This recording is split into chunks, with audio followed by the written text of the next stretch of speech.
The other enormous game of this week is the divisional matchup in the NFC North, Packers and Bears in Chicago. This game meant everything 2 weeks ago, and once again the stakes are high. Packers with a win, 80% chance to win the North. Bears with a win, 78% chance to win the North. So, Dan, is this a game, if you watch the second half, that game 2 weeks ago at Lambeau was a tale of two halves. Yep. In the first half, Green Bay completely shut down the Bears offense. Caleb Williams looked confused and almost lost. In the second half, he looked great. Yes. What do you expect from the Chicago offense against a now Micah-less defense in Green Bay? Number one, the tight ends. No one in football uses their tight ends as creative in the run game as Chicago. I think Colston Loveland is really starting to emerge as a star tight end. And you get into those big moments in this game, third down in the red zone, Caleb's going to look at him and they're going to build plays for him.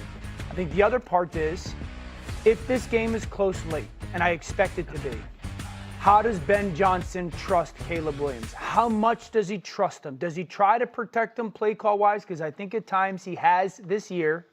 Or does he say, handcuffs are off, go win the football game for us. I completely trust you. That's going to be a very interesting thing to watch. So Caleb, obviously, this is the interception that sealed the game a couple of weeks ago at Green Bay. It was one of the most entertaining games of this NFL season. I mentioned no Micah Parsons anymore, obviously, for the Packers. I've had people up here this week tell me this is as significant a loss as practically any quarterback could be. Talk to me about this Green Bay defense. If I'm Ben Johnson, I'm working all week on Caleb Williams pushing the ball down the field. That's a place they struggled in recent weeks, but when you look at this Packers defense, Halfley coaches these DBs to be nosy. He teaches them to be aggressive. We saw them play the Commanders, and they smother teams like that with Micah Parsons there. He's not there. Watch what the Broncos do to them. You're going to see a out and up here from Cortland Sutton, and the moment he shows it, you see Nixon bite on that, and it creates a big play down the field. On the other side, Valentine, the other corner, again, playing up on Cortland Sutton. Watch how he sets them, kind of stutters them and going, because all these corners are taught to do is to break and smother on everything. Because of the pressure they're expecting. They have pressure. Put weight on your front of your foot, and it created opportunities down the field for Bo Nix. That's how the Denver Broncos got over top. So for Caleb Williams and this offense and Ben Johnson, you have to be aggressive enough to push the ball down the field because it'll open everything up. The other thing to pay attention to is Denver went a ton of no huddle in this game, the most that they have all season. It led to a bunch of those plays because they couldn't get necessarily into their calls defensively, Green Bay. Now having to change some of those calls and roles without Micah. Look for if Chicago, from an offensive perspective, runs a little no huddle to try to take advantage of that. Meanwhile, Taylor, let me ask you from the perspective of an offensive lineman, a left tackle, which, as we discussed at breakfast this morning, might be the hardest position to play in. My opinion, one person felt that inside way. joke. We all agreed. How different is this game without Micah Parsons? If you're the Bears offense, how much does it change the game? If you're the Bears offensive line, there is a massive side relation. Also, I mean, for Micah Parsons, your heart goes out to him. You hope he has a speedy recovery. Now that we've covered that box, as an offensive lineman, you're like, thank God this guy is not playing in this game. Because the Packers defense, you watch their third down packages, it's all about setting up Micah Parsons to get one-on-one. Whether it's on the edge, they put him in that little rover spot so he can pick and choose where he goes. They find out where they're sliding. So for Ben Johnson, the scheme of the game, it is much easier to go, okay, Rashawn Gary's there. Let's make sure we chip and take care of him. And then after that, let's go play ball. It allows Caleb Williams to press the ball down the field because he'll have more time. What do you think of this? Yeah, 100%. Hawk said it. He's spot on with it, too. With the explosive plays on the way teams have been attacking this Packers secondary, it's like, who is the Packers defense going to be without Micah Parsons? And over the last few weeks, they've been hit on 13 explosive plays because teams are starting to push the ball down. And it gets a quarterback who can keep the ball alive. Caleb Williams does it as good as anybody. That's going to be the challenge for the Packers defense. How about the other side? You said, I remember I quoted you the other day. You said when they got Micah Parsons, you said, if I'm Jordan Love, I'm playing as free as I possibly can because I got an equalizer on the other side. Now, he doesn't have that. Is Jordan Love good enough right now to carry this team to a Super Bowl without Micah Parsons? As long as he has Christian Watson, yes. Watson's the key to that offense. I don't love the fact that their right tackle, Zach Tom, has been hurt. But this young man's playing at a very high level. And is he good enough to beat the Bears this weekend and take this team to an NFC Championship game? There's no question about it. They got to stay healthy on the perimeter. I'm going to tell you the key for this game. Don't throw the ball to the other team. And you know me, I hate doing that. Good note. Write that down. That right there. I got you, Hawk. I hate doing that when it comes to like treetop level, surface level analysis. This defense in Chicago is only about takeaways.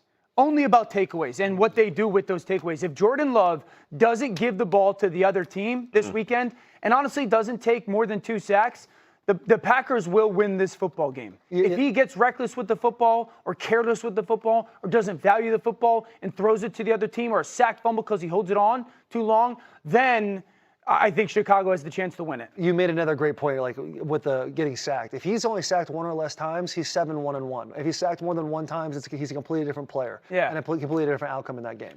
Massive game. What will be the deciding factor? I see a Green Bay logo under your face. Why do you like the Packers? Christian Watson, like he said, I think if we get a little bit out of that rookie, because Christian Watson's a little banged up, but when you watch him, we need Golden. This is the game. And he looked okay when Watson went out with the injury last week, but Watson ate the Bears up when they played them a couple of weeks ago. And I think that'll be more of the same, and it'll give Jordan Love that security blanket on the perimeter. Just get a little bit out of that first-round rookie, and it'll get him over. And also, Josh Jacobs. Josh Jacobs is one of the best backs in ball. We don't give him enough credit. Same with James Cook. When his vision, I wouldn't be surprised if this is a Josh Jacobs 25 touches type of game, because that ownership of the ball is a big deal against a good explosive offense. We appreciate the history of the sport. Bears and Packers with everything on the line on a Saturday. The NFL's game of the year tonight between the Rams and Seahawks, both teams 11-3.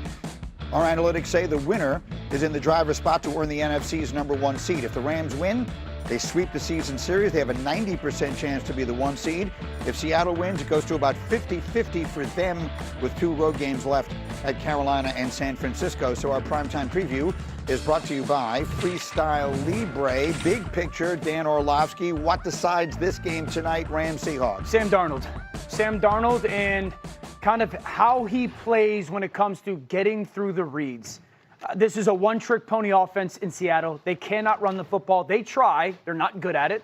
And really, their pass game is really JSN right now. Cooper's had his moments. Good tight end group that has had moments. Shaheed is coming on. But if he's not consistently able to get the ball on a completion basis to JSN, that's going to struggle. 2 things to pay attention to tonight for everybody watching this game in relation to Sam. When Sam moves, meaning I'm starting here and then I move to here, do my eyes actually come to the next receiver, or are they still staying there? Because that's kind of where he gets stuck, is I'm moving off of the progression, but I'm still hanging on that receiver.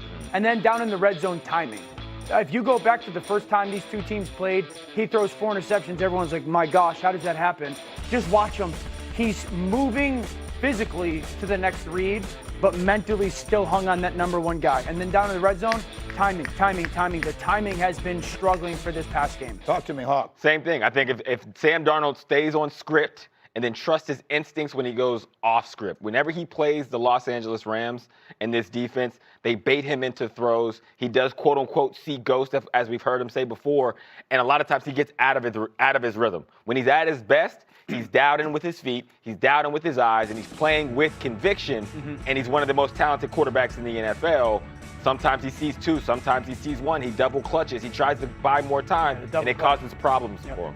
The conversation that we're having right now is a similar conversation we had when Sam Darnold was at the Vikings at the end of last year. Yeah. He started to fall apart a little bit. His last 2 games he played, last game of the season in the wild card round, he put up 18 total points in both of those games. If that starts to happen now the conversation starts to turn to, is Sam Darnold a guy that's great in most part of the regular season, but after that kind of falls apart? And that is somewhere we don't want to go. And unfortunately in the NFL, that's where kind of these habits trend to very quickly. Yeah, the opportunity is right there for him, because last I saw, Fisk was also on the injury report. I don't know what the update is with Fisk there. And then also there's been some leakage in the secondary for the Rams too, giving up 260 plus over the last few games. So Sam Darnold, knowing he's going up against that on Thursday Night Football on the stage against the Rams, and the Rams don't have Devontae Adams, like this is the moment where Sam can check that box. Final word. That's the narrative we want to see from Sam Darnold, right? We see how that season ended last year in his breakout year. This year, he's continued that trend. He's 11-3. Can he take that next step? And it'll change how we think about him going forward. Dan, you're the only one on the Rams. We'll see. Everywhere I go, people tell me the Rams are the best team in the NFL. I know they're missing Devontae Adams. If they don't win this game tonight, then they will likely have to go on the road and win 3 playoff games to get to the Super Bowl. Time now for AI-generated fantasy insights provided by IBM. Looking for a diamond in the rough to help win your playoffs? Look no further than tonight's game. For the Rams, they got Colby Parkinson and Blake Corum, both available in over 70% of leagues. They've combined for 7 touchdowns in the last 3 games. And then Seattle's kicker, Jason Myers, still available in